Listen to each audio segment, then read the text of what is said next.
ನಮಸ್ಕಾರ ರೀ. ಮಲೆನಾಡಿನ ಜನತೆಗೆ ಕರ್ನಾಟಕದ ಮಲೆನಾಡು ಅಂದ ಕೂಡಲೇ ನಮ್ಮ ಕಣ್ಣ ಮುಂದೆ ಬರೋದು ಆ ಸುಂದರವಾದ ಹಸಿರು ಬೆಟ್ಟಗಳು, ಅಡಿಕೆ ತೋಟಗಳು, ಹರಿಯುವ ತುಂಗೆ ಮತ್ತು ವಿಶ್ವವಿಖ್ಯಾತ ಜೋಗ ಜಲಪಾತ. ಶಿವಮೊಗ್ಗ ಅಂದ್ರೇನೆ ಅದೊಂದು ಭಾವನೆ. ಆದ್ರೆ ಈ ಸೌಂದರ್ಯದ ನಡುವೆ ಮಲೆನಾಡಿಗರಿಗೆ ದಶಕಗಳಿಂದ ಒಂದು ನೋವು ಕಾಡ್ತಾ ಇದೆ. ಅದು ಸರಿಯಾದ ರೈಲ್ವೆ ಸಂಪರ್ಕದ ಕೊರತೆ. ಇವತ್ತು ನಾವು ಈ ವಿಡಿಯೋದಲ್ಲಿ ಚರ್ಚೆ ಮಾಡ್ತಿರೋದು ಕೇವಲ ಹಳಿ ಬಗ್ಗೆ ಅಲ್ಲ, ಇದು ಮಲೆನಾಡಿನ ಜನರ ಕನಸಿನ ಬಗ್ಗೆ. ಶಿವಮೊಗ್ಗ ಸಂಸದ್ ವೈ ರಾಘವೇಂದ್ರ ಅವರು ದೆಹಲಿಯ ಲೋಕಸಭೆಯಲ್ಲಿ ಗರ್ಜಿಸಿದ್ದಾರೆ. ಮಲೆನಾಡಿನ ಭಾಗವನ್ನೇ ಬದಲಿಸಬಲ್ಲ 3 ಬೃಹತ್ ರೈಲ್ವೆ ಯೋಜನೆಗಳನ್ನು ಜಾರಿಗೆ ತನ್ನಿ ಅಂತ ಕೇಂದ್ರ ಸರ್ಕಾರಕ್ಕೆ ನೇರವಾಗಿ ಆಗ್ರಹಿಸಿದ್ದಾರೆ. ಅಷ್ಟಕ್ಕೂ ಆ 3 ಲೈನ್ ಯಾವುವು, ಇದರಿಂದ ನಿಮಗೆ ಆಗಿರೋ ಲಾಭನಾದ್ರೂ ಏನು, ಕಂಪ್ಲೀಟ್ ಡೀಟೇಲ್ಸ್ ಈ ವಿಡಿಯೋದಲ್ಲಿ ಸ್ಕಿಪ್ ಮಾಡದೆ ತನಕ ನೋಡಿ. ಅದಕ್ಕೂ ಮುನ್ನ ನೀವು ಐಫೈ ಕನ್ನಡ ಚಾನಲ್ ಸಬ್ಸ್ಕ್ರೈಬ್ ಆಗಿಲ್ಲ ಅಂದ್ರೆ ಕೂಡಲೇ ಸಬ್ಸ್ಕ್ರೈಬ್ ಆಗಿ. ಶಿವಮೊಗ್ಗ ಅಂದ್ರೆ ಬರೀ ಒಂದು ಜಿಲ್ಲೆ ಅಲ್ಲ, ಅದು ಇಡೀ ಮಧ್ಯ ಕರ್ನಾಟಕಕ್ಕೆ ಹೆಬ್ಬಾಗಿಲು. ಆದ್ರೆ ಇವತ್ತಿಗೂ ಹೈದರಾಬಾದ್ ಅಥವಾ ಮುಂಬೈಗೆ ಹೋಗ್ಬೇಕು ಅಂದ್ರೆ ನಾವು ಪರದಾಡ್ಬೇಕು. ಯಾಕೆ ನಮಗೆ ದಶಕಗಳಿಂದ ರೈಲ್ವೆ ಅನ್ಯಾಯ ಮಾಡ್ತಾ ಇದೆ ಅಥವಾ ರೈಲ್ವೆಯಿಂದ ಅನ್ಯಾಯ ಆಗ್ತಾ ಇದೆ. ಸಂಸದರು ಲೋಕಸಭೆಯಲ್ಲಿ ಮಂಡಿಸಿರುವ ಆ 3 ಮಾರ್ಗಗಳು ನಿಜಕ್ಕೂ ಗೇಮ್ ಚೇಂಜರ್ ಅಂತಾನೆ ಹೇಳ್ಬೋದು. ಮೊದಲನೇದಾಗಿ ತಾಳಗುಪ್ಪ,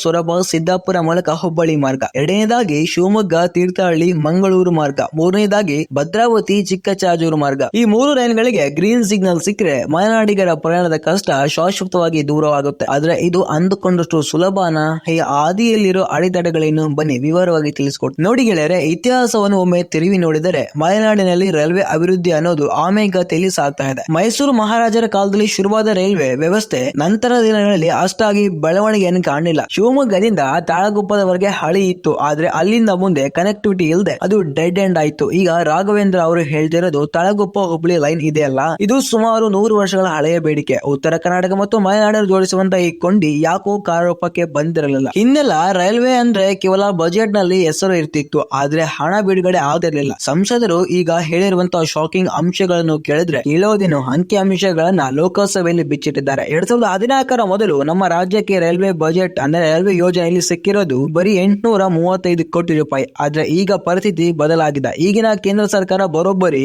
7748 ಕೋಟಿ ರೂಪಾಯಿ ಅನುದಾನ ನೀಡಿದೆ. ಅಂದ್ರೆ 9 ಪಟ್ಟು ಜಾಸ್ತಿ ಹಣ ಹರಿದು ಬಂದಿದೆ. ಆದ್ರೂ ಕೆಲಸ ಯಾಕೆ ನಿಧಾನ ಆಗ್ತಾ ಇದೆ ಅನ್ನೋದು ಈಗಿನ ಅತಿ ದೊಡ್ಡ ಪ್ರಶ್ನೆಯಾಗಿ ಉಳಿದಿದೆ. ಇಲ್ಲಿ ನಾವು ಗಮನಿಸಬೇಕಾದ ಒಂದು ಮುಖ್ಯ ಅಂಶ ಅಂದ್ರೆ ಭೂಸ್ವಾಧೀನ. ಯಾವುದೇ ರೈಲ್ವೆ ಯೋಜನೆಗೆ ಕೇಂದ್ರ ಸರ್ಕಾರ ಹಣ ಕೊಟ್ಟರು ಭೂಮಿ ಕೊಡಬೇಕಾಗಿರೋದು ರಾಜ್ಯ ಸರ್ಕಾರ. ಶಿವಮೊಗ್ಗ, ಶಿಕಾರಿಪುರ, ರಾಣೆಬೆನ್ನೂರು ರೈಲ್ವೆ ಕಾಮಗಾರಿ ಈಗ ಲೇಟ್ ಆಗೋಕೆ ಇದೇ ಕಾರಣ ಅಂತ ಸಂಸದರು ಕೆಂಡ ಕಾರಿದ್ದಾರೆ. ಹಿಂದೆ BS ಯಡಿಯೂರಪ್ಪನವರು ಸಿಎಂ ಆಗಿದ್ದಾಗ ಈ ಯೋಜನೆಗೆ ಬೇಕಾಗಿದ್ದ ಭೂಮಿಯನ್ನು ಉಚಿತವಾಗಿ ನೀಡುತ್ತೇವೆ ಮತ್ತು 50% ವೆಚ್ಚದ ರಾಜ್ಯವೇ ಭರಿಸುತ್ತೆ ಅಂತ ಒಪ್ಪಂದ ಮಾಡಿಕೊಂಡಿದ್ರು. ಆದರೆ ಈಗಿನ ಸರ್ಕಾರ ಈ ವಿಷಯದಲ್ಲಿ ಅಷ್ಟಾಗಿ ಸಹಿಸಿಕೊಳ್ತಾ ಇಲ್ಲ. ರಾಜ್ಯ ಸರ್ಕಾರ ಬೇಗ ಭೂಮಿಯನ್ನು ಹಸ್ತಾಂತರ ಮಾಡಿದ್ರೆ ಮಾತ್ರ ಕಾಮಗಾರಿ ಮುಂದಕ್ಕೆ ಸಾಧ್ಯ. ಹಳಿಗಳ ಮಧ್ಯೆ ರೈಲು ಓಡಬೇಕು ಅಂದ್ರೆ ಮೊದಲು ಮಣ್ಣಿನ ಮೇಲೆ ಹಳಿ ಕೊಡಬೇಕು ಅಲ್ವಾ? ಭೂಮಿ ಕೊಡದೆ ಹಳಿ ಎಲ್ಲಿಂದ ಬರುತ್ತೆ? 2 ತಿಂಗಳ ಹಿಂದೆ ಯಾರೋ ನಮ್ಮ ರಾಜ್ಯದ ಮುಖ್ಯಮಂತ್ರಿಗಳು ನಾವು ಭೂಮಿ ಕೊಡಕ್ ಸಿದ್ಧ ಇದ್ದೇವೆ, ನಿಮ್ ಕೈಯಲ್ಲಿ ಕೆಲಸ ಮಾಡಿ ಕೊಡಕ್ಕಾಗುತ್ತಾ ಅಂತ ಚಾಲೆಂಜ್ ಮಾಡಿದ್ದಾರೆ. ಈಗ ಸಂಸದರು ಪ್ರಸ್ತಾಪಿರುವ ಆ 3 ಮಾರ್ಗಗಳ ಬಗ್ಗೆ ಡೀಟೇಲ್ ಆಗಿ ಡೀಪ್ ಆಗಿ ಮಾತಾಡೋಣ. ಮೊದಲೇದು ತಾಳಗುಪ್ಪ,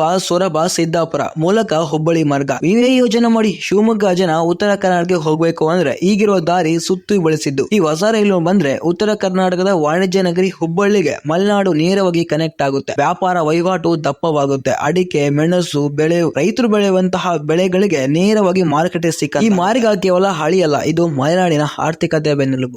ಎರಡನೆಯ ಮಾರ್ಗ ಶಿವಮೊಗ್ಗ, ತೀರ್ಥಹಳ್ಳಿ, ಮಂಗಳೂರು. ಇದು ಕರಾವಳಿ ಮತ್ತು ಮಲೆನಾಡಿನ ನಡುವಿನ ಸೇತುವೆ. ಪ್ರಸ್ತುತ ನಾವು ಆಗುಂಬೆ ಘಾಟ್ ಮೂಲಕ ಅಥವಾ ಹುಲಿ ಘಾಟ್ ಮೂಲಕ ರಸ್ತೆಯಲ್ಲಿ ಹೋಗಬೇಕು. ಮಳೆಗಾಲದಲ್ಲಿ ಘಾಟ್ ರಸ್ತೆಗಳು ಕುಸಿಯೋದು ನಮಗೆ ಗೊತ್ತೇ ಇದೆ. ಅಂತಹ ಸಮಯದಲ್ಲಿ ಈ ರೈಲ್ವೆ ಮಾರ್ಗ ಸಂಜೀವಿನಿ ತರ ಕೆಲಸ ಮಾಡುತ್ತೆ.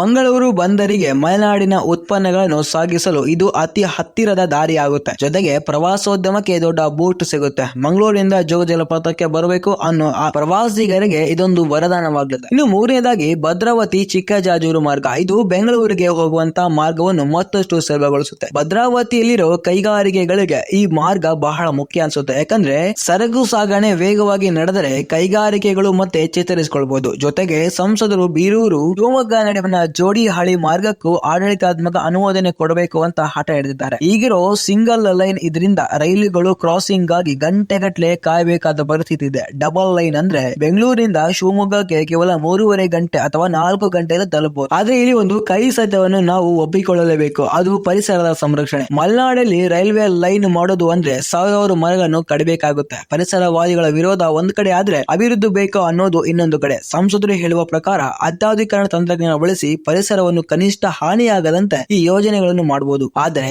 ರಾಜ್ಯ ಮತ್ತು ಕೇಂದ್ರ ಸರ್ಕಾರ ನಡುವಿನ ರಾಜಕೀಯ ಜಿದ್ದಾಜಿದ್ದಿಯಲ್ಲಿ ಮಲೆನಾಡಿನ ಜನರಿಗೆ ಸಿಗಬೇಕಾಗಿದ್ದ ಸೌಲಭ್ಯಗಳು ಲೇಟ್ ಆಗ್ತಾ ಇರೋದು ಮಾತ್ರ ಬೇಸರದ ಸಂಗತಿ. ರಾಜಕೀಯ ಏನೇ ಇರಲಿ, ಜನಸಾಮಾನ್ಯರಿಗೆ ಬೇಕಾಗಿರೋದು ನೆಮ್ಮದಿಯ ಪ್ರಯಾಣ ಮತ್ತು ಉದ್ಯೋಗದ ಅವಕಾಶ. ಮಲೆನಾಡಿಗರಿಗೆ ರೈಲ್ವೆ ಬಂದ್ರೆ ಕೇವಲ ಪ್ರಯಾಣ ಸುಲಭ ಆಗಲ್ಲ, ಬದಲಿಗೆ ಸ್ಥಳೀಯವಾಗಿ ಉದ್ಯೋಗ ಅವಕಾಶಗಳು ಹೆಚ್ಚಾಗುತ್ತೆ. ರೈಲ್ವೆ ಸ್ಟೇಷನ್ಗಳ ಸುತ್ತಮುತ್ತ ಸಣ್ಣ ಪುಟ್ಟ ವ್ಯಾಪಾರಿಗಳು ಶುರುವಾಗ್ತವೆ. ಪ್ರವಾಸಿಗರ ಸಂಖ್ಯೆ ಹೆಚ್ಚಾದಂತೆ ಹೋಟೆಲ್ ಮತ್ತು ಟ್ರಾನ್ಸ್ಪೋರ್ಟ್ ಬಿಸಿನೆಸ್ ಕೂಡ ಬೆಳೆಯುತ್ತೆ.